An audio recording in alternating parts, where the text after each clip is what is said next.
The cold sank deep into Jack's bones as he trudged through the misty forest, the weak winter sun struggling to break through the heavy gray sky. His boots crunched through brittle patches of frost. He pulled his old jacket tighter, more out of habit than necessity. Up here, solitude was the point. He hadn't come to the Rockies for the view or the challenge. He came because there was nothing left for him down below.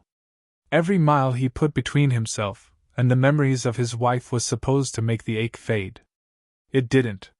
He noticed it first as a ripple through the silence, a wrongness in the natural rhythm of the woods. Animals fled these hills sometimes, driven by predators or storms, but this was different. The birds had stopped singing. The squirrels and deer had vanished. Only the sharp whisper of the wind remained, threading through the naked trees like a ghost. He crouched low, instincts honed over years kicking in, and studied the ground. Strange tracks cut through the soft soil, not human, not animal.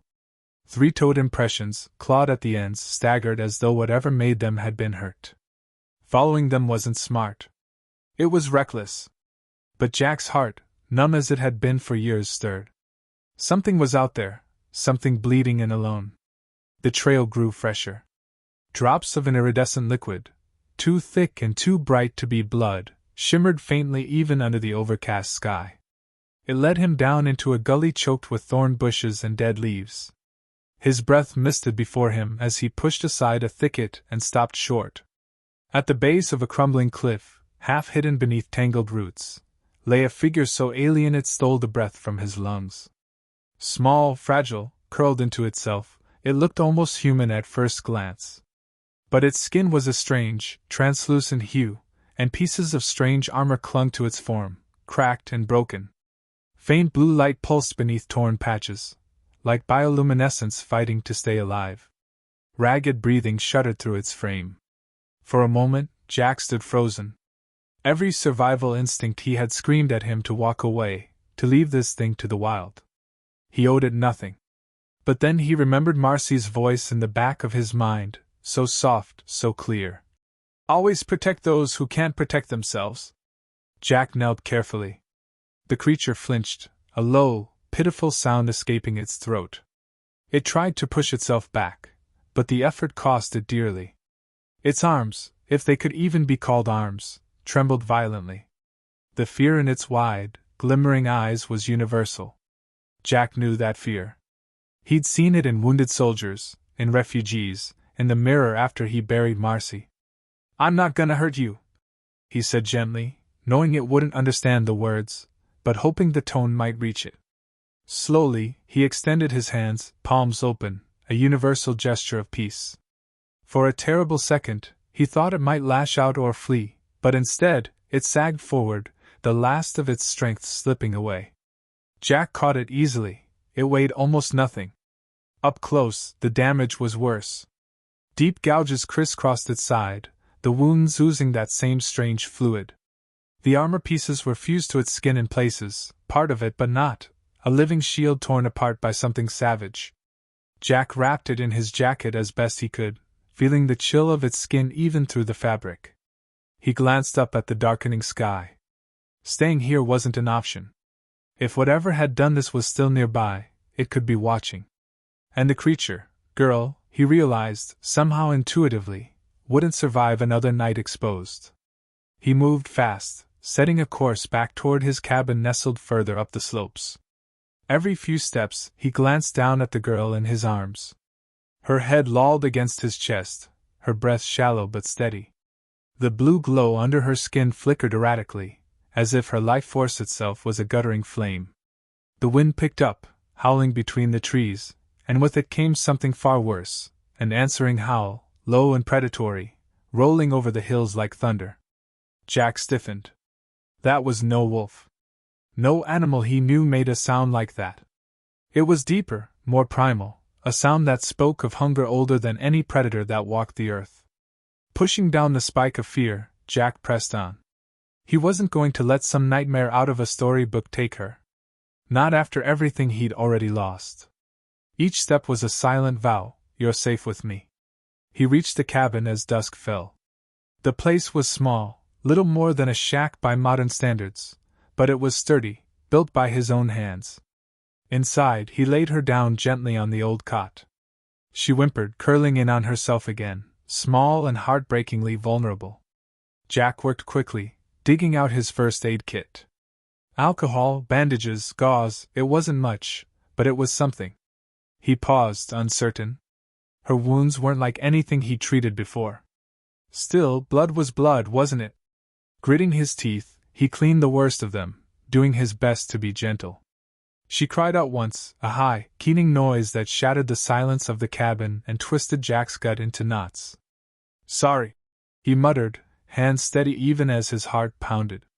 After he finished, he covered her with blankets and stoked the fire higher. The warmth pushed back the chill that had crept into the room. Jack sat nearby, shotgun across his knees, staring into the flames. Outside, the woods seethed with unseen things. He could feel it, the way the air grew heavy, the way shadows danced just beyond the window. Something was out there, and it wanted her. But they'd have to go through him first. The alien girl stirred in her sleep, murmuring softly in a language he couldn't hope to understand.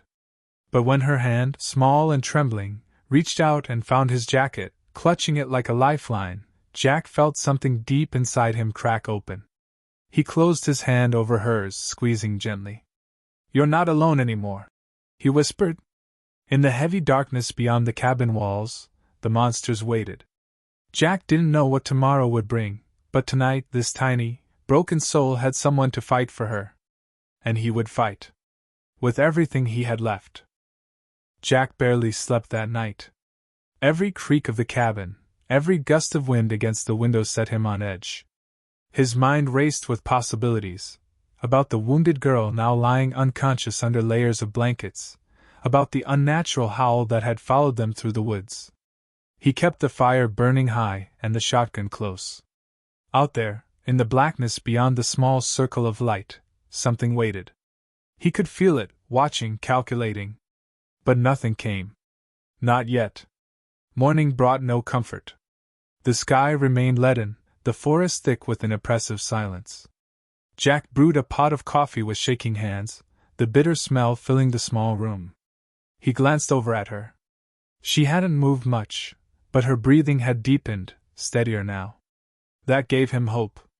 Maybe she had a fighting chance after all. When she woke, it was slow, cautious. She opened her eyes, deep pools of shifting color, violet and silver, and stared at him with naked fear. Jack set down the coffee and lifted his hands again, palms out, just as he had in the woods. He spoke softly, nonsense words, anything to project calm. She flinched when he moved but didn't pull away. Progress. He tried offering her water. She eyed the cup suspiciously, then, after a long moment, reached out with trembling fingers. Her hands were delicate, almost bird-like, with two primary fingers and a smaller thumb-like appendage. She drank greedily, spilling a little down her chin. Jack resisted the urge to help her wipe it away. Let her set the pace. Let her choose to trust. The hours crawled by. Jack busied himself tending to the cabin, repairing a loose window shutter, chopping more firewood, anything to make the place feel less like a trap and more like a refuge. Every so often he checked on her. She watched him silently, eyes tracking his movements with an intelligence that was unmistakable. She understood, at least on some basic level, that he meant her no harm. He hoped it was enough. By midday, she attempted to sit up. Jack rushed to steady her, careful not to touch unless she invited it. Her wounds had stopped bleeding, the strange bioluminescent glow under her skin dimmer but stable. She was healing. He could see it, even if he didn't understand how. She made a sound then, a soft, questioning chirp, and pointed weakly at herself, then at him. He blinked, then tapped his own chest. "Jack," he said clearly. She frowned, a puzzled expression crossing her alien features. Then she touched her own chest. The word she spoke was light, musical, impossible for him to replicate exactly. But he tried anyway, mangling it terribly. To his surprise, she smiled, a real, tired, but unmistakable smile. Jack felt something loosen inside him. A connection had formed, fragile but real. Later, he tried offering her food. She sniffed suspiciously at the dried meat and hard biscuits he laid out, eventually nibbling one piece with delicate bites. She seemed to hate the jerky but forced herself to eat it, grimacing all the while. Jack chuckled quietly. At least their mutual dislike for his cooking was universal. Still, even as small moments of trust began to bloom between them, Jack couldn't shake the sense of doom lingering outside. He kept the shotgun within arm's reach and triple-checked the locks on the doors. It wasn't paranoia. It was survival. The howls had stopped, but the woods weren't normal. The birds hadn't returned. No deer crossed the clearing. It was as if the entire world was holding its breath. At dusk, while Jack was tending the fire, she suddenly stiffened, her head snapping toward the window. Her eyes widened, reflecting the flames like a cat's. Jack rose immediately, grabbing the shotgun. "Stay down," he whispered, even though he knew she couldn't understand. Something heavy moved through the trees. Branches cracked. Leaves rustled. Jack crouched low, positioning himself between the window and the girl. His heart hammered against his ribs. He could feel the malice seeping through the thin walls, a wrongness that made his skin crawl. The thing outside didn't call out, didn't howl like before. It stalked, patient and cruel. A hunter toying with prey. Jack tightened his grip on the shotgun and waited. Minutes dragged into an eternity. Sweat beaded on his forehead despite the cold. Finally, whatever it was moved off, slinking back into the deeper woods. But Jack knew it hadn't given up. It was testing them, learning their defenses. It would be back.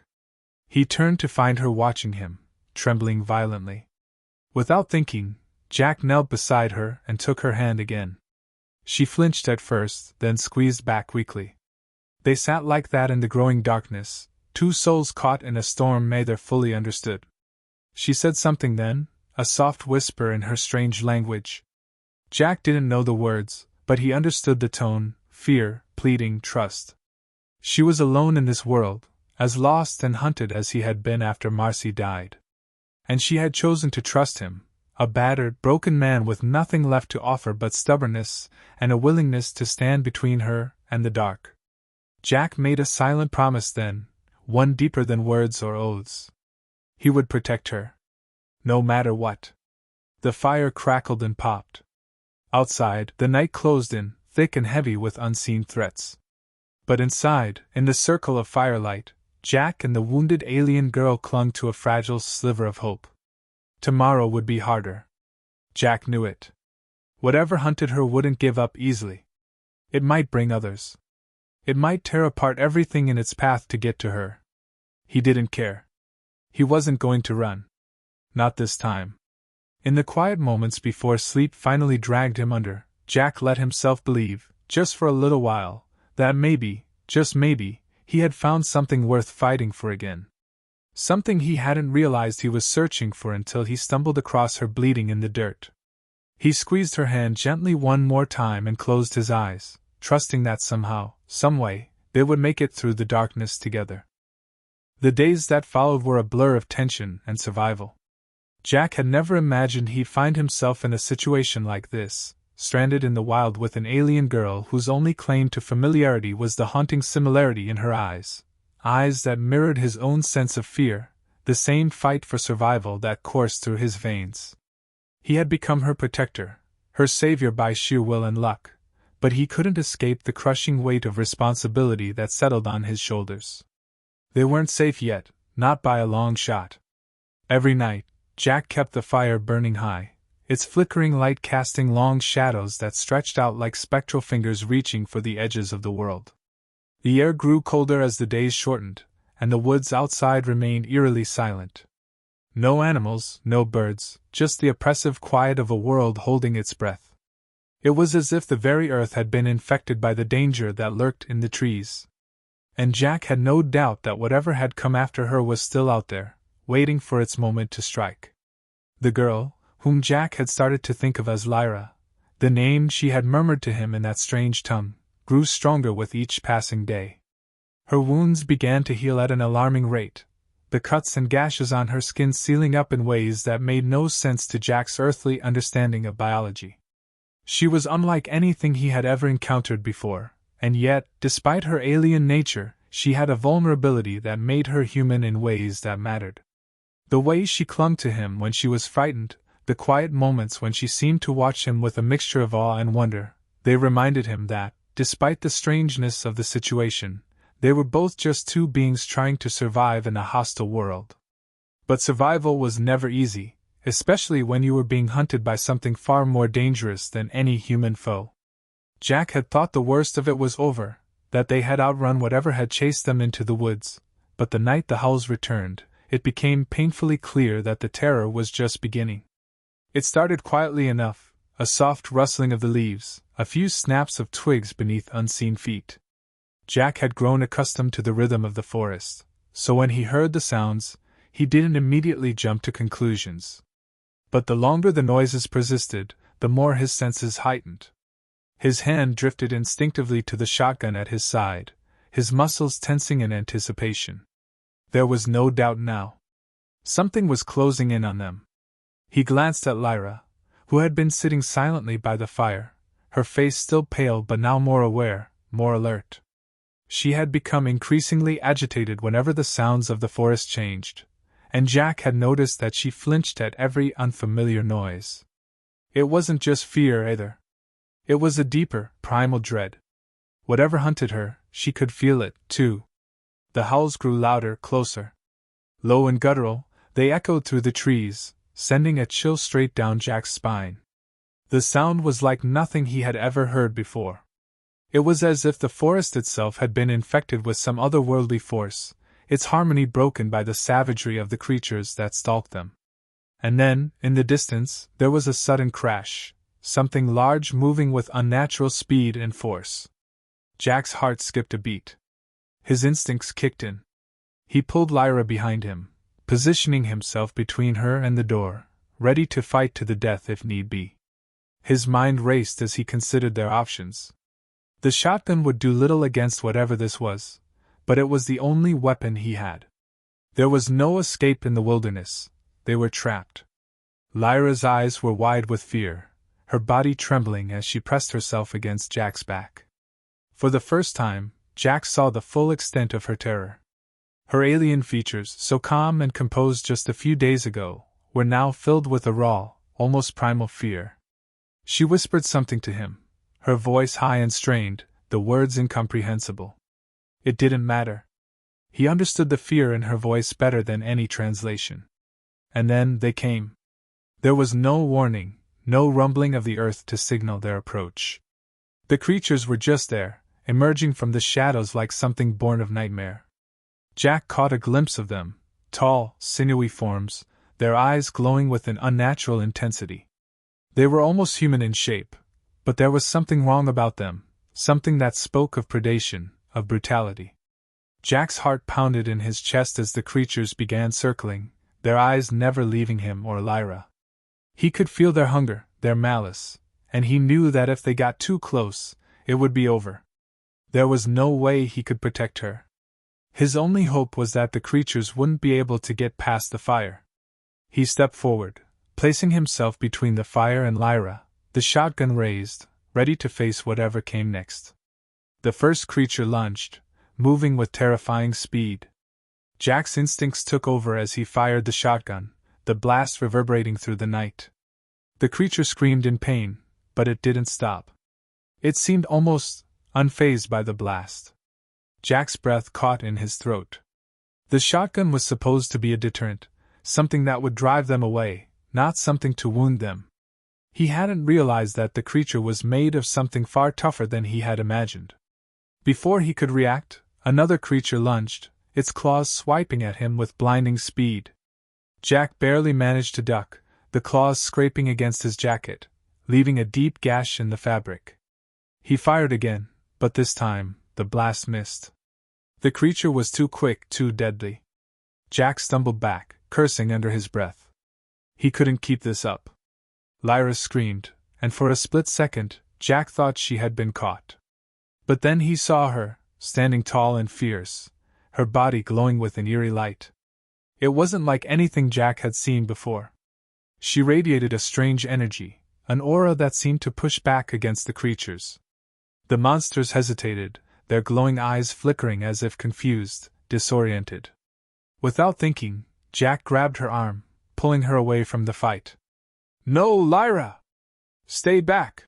he shouted, but she didn't listen.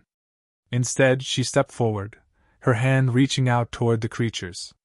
There was a pulse, a sudden burst of energy that sent the creatures stumbling backward. Jack watched in disbelief as the monsters recoiled, their forms flickering, shifting, before they disappeared into the shadows. For a moment, everything was still.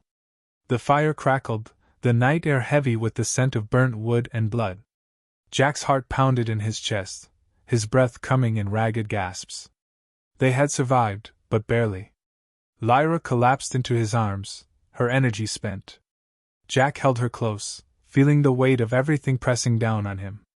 The danger wasn't over. They were still hunted, still at risk. But for the first time in days, Jack allowed himself a breath of relief. They had made it through the night.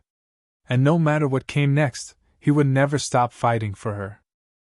As the days passed, the danger lurking just beyond their camp became an undeniable truth, and Jack began to realize that the alien creatures who had attacked them were not the true threat. What loomed over them now was a far more insidious and complex menace, the realization that Lyra wasn't just another alien wanderer. She wasn't just someone from another world who had stumbled onto Earth by accident. She was something far more significant, something that had been deliberately hidden from him. Lyra's strange energy, the glow she emitted during moments of danger, had only intensified as time went on. Her resilience, her unnatural healing abilities, and her almost superhuman speed had all been clues, but it wasn't until she had collapsed from exhaustion one night that the full truth had begun to emerge. Jack was sitting next to her, his hand resting lightly on her arm as she recovered, when she finally spoke in a language he didn't understand, a guttural series of clicks and soft hisses that sent a chill down his spine. For weeks, Jack had tried to communicate with her, trying to bridge the gap between them, and though he could understand her fear, her gestures, and her occasional words, the language barrier remained. But that night, when she spoke, there was a vulnerability in her tone that cut through the usual tension. She was exhausted, her body flickering with that otherworldly energy that now pulsed through her veins. And as she spoke, Jack realized that she wasn't speaking to him, she was speaking to herself, as though she were in a trance, caught between the fading threads of consciousness. As Lyra's body lay still in his arms, Jack watched her with an overwhelming sense of helplessness, unsure of how to help. The night stretched on, the only sounds the crackling of the fire, and the occasional rustle of the wind in the trees. Then, she whispered again, and this time, Jack caught a word that he had heard before. A name. It was his name. The language was alien, yet the name carried a weight he couldn't ignore. It sounded almost familiar, like a melody in a forgotten song. Something in his chest tightened as he leaned in closer, his heart racing. Lyra was speaking to him, or at least, something inside her wanted him to understand. He didn't know how, but something inside him snapped, and for the first time, he reached out to her, gently brushing the hair from her face. Her skin was warm, too warm, and she was trembling slightly. Jack held her close, not knowing what else to do, his mind racing as the realization slowly dawned on him. Whatever had brought her here, whatever force had guided their paths together, was not random. This was fate. Their paths were intertwined, and he would have to fight not just for her survival, but for the truth of who she was, and what she meant. As the night wore on, Jack didn't sleep. He watched Lyra as she drifted in and out of feverish consciousness, the strange energy surrounding her shifting between calm and chaotic. There was something primal about the way her power fluctuated, something ancient and deep. It wasn't until the next morning that she stirred and, with trembling hands, reached for him, her eyes wide and filled with fear. She wasn't just afraid of the monsters that hunted them. No, she feared something much larger, something that loomed in the vast, empty space between their worlds. Through a combination of gestures and broken words, Lyra finally revealed the truth. She had not just crash-landed on Earth by accident. She had been sent. Her people, an ancient race far older than humanity, had been in a state of war for millennia, and she was a part of that struggle. Her kind had been tasked with a mission of survival, a mission to find a safe haven, and Earth had been identified as the only viable planet for their survival. The energy she carried was a gift from her people, a power designed to protect, but also to annihilate, depending on the intentions of the user. Lyra was meant to be a weapon, but she had never wanted that fate. She had tried to run, to escape the conflict that had destroyed her world, but the war had followed her to Earth, and the creatures that had attacked them were part of a faction sent to reclaim her. Jack felt a rush of conflicting emotions, fear, disbelief, but also a deep sense of compassion. She wasn't just an alien girl who had crashed here by chance. She was a soldier, a refugee, and in many ways she had become human in the most profound way. Her struggle to escape her fate, her desire to find peace, resonated with Jack in ways he hadn't expected. His heart ached for her, for the life she had been forced to lead, and for the burden she carried. But with that understanding came an even darker realization: the war wasn't just coming to Earth. It was already here. The creatures that had hunted them were part of an army that had been tracking her since her arrival. They were closing in, and this time, Jack wasn't sure they could escape. The next few days were spent preparing for what was to come. Lyra grew weaker, her energy fading, as if she were being drained by something she couldn't control. Jack didn't know what it was, but he knew they couldn't wait much longer. The only hope they had was to confront whatever threat was out there and end it before it destroyed them both. Jack's heart ached as he watched her struggle, knowing that no matter what happened, he couldn't lose her. He had come to care for her in ways he couldn't explain, and the thought of being alone in the wilderness, without her, filled him with a terror that was almost physical. He realized that his feelings for Lyra went beyond the need to protect her. He had grown to love her, in a way that transcended species, in a way that was purely human, deeply emotional and profound. He didn't know if she could ever understand that feeling, but it didn't matter. He had come to believe that they were connected in some way, beyond what either of them could comprehend. And so, as the night grew darker, Jack made a promise to her, a promise that no matter what, he would be there, standing by her side. He would fight for her, protect her, and he would never let go. The truth had been revealed, but it was a truth that only made the stakes higher. The war was here, and he would stand with her, no matter what. The battle was just beginning, but Jack was ready. For Lyra. For Earth. For the future that he now realized could be theirs to create. The battle had arrived, and it wasn't just a clash of physical might. It was a clash of ideals, of survival, of what it meant to be human, and what it meant to be more than human. Jack stood at the precipice of something larger than he could fully comprehend, with Lyra by his side, fragile yet powerful, a symbol of what had been lost and what could still be saved. The quiet wilderness that had once been their haven was now the front line of a war that spanned the stars, one that had been brought to Earth not by choice, but by fate. As the creatures of Lyra's world descended upon them, Jack could no longer ignore the truth of their situation. The stakes had escalated far beyond their initial survival in the wild. Lyra was not just a wounded alien girl anymore. She was the last hope of a dying civilization, the key to a conflict that could consume not only her people but Earth itself. The weight of that realization settled on Jack's shoulders like an insurmountable burden. His role had changed in ways he hadn't anticipated. No longer just a protector or a rescuer, he was now the last line of defense for a world that had no idea of the horrors waiting at its doorstep. Lyra's energy, once a comforting glow, had begun to flicker and wane, as if the very essence of her being was being pulled into something far darker. The creatures who had come for her were not just mindless predators. They were soldiers, and they weren't here to capture her, they were here to end her. They were here to erase the last remnants of her people, to quash any hope of resistance. And yet, despite the overwhelming odds, Jack refused to give in. He had seen what Lyra was capable of, the raw power she held within her, and he wasn't about to let it be snuffed out. She had become a part of him, her struggles his own. The bond that had formed between them was unspoken, but undeniable. In the silence of their shared fight, Jack realized that Lyra's strength was no longer just her own. It had become his as well.